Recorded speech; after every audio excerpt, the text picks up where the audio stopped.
श्रीवेदसारशिवस्तोत्र पशूनां पतिं पावनाशं परेशं गजेन्द्रस्य कृत्युं वसानं वैण्यं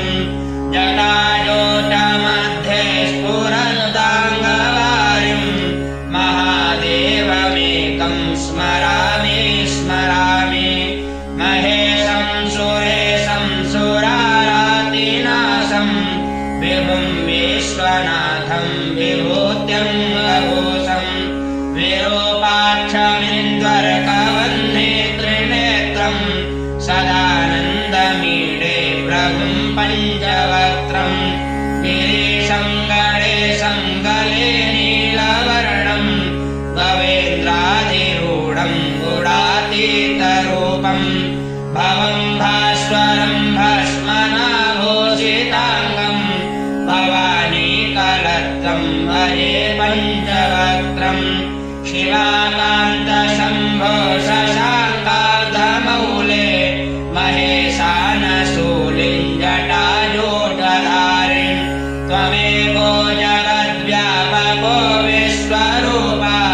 प्रसीद प्रसीद प्रभो पूर्णरूपा परात्मानमेकं जगद्बीजमाद्यं निरीहं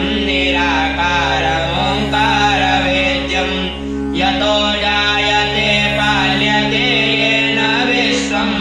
तमीशं भजे लीयते यत्र विश्वं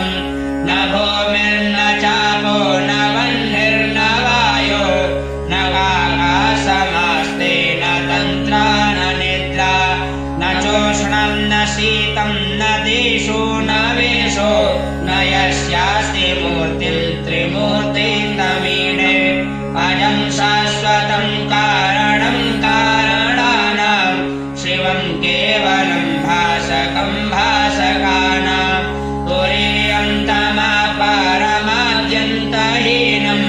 प्रपद्ये परं पावनं द्वैतहीनं नमस्ते नमस्ते विभो विश्वमूर्ते नमस्ते नमस्ते चिदानन्दमूर्ते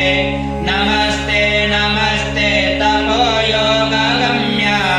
नमस्ते नमस्ते श्रुतिज्ञानगम्य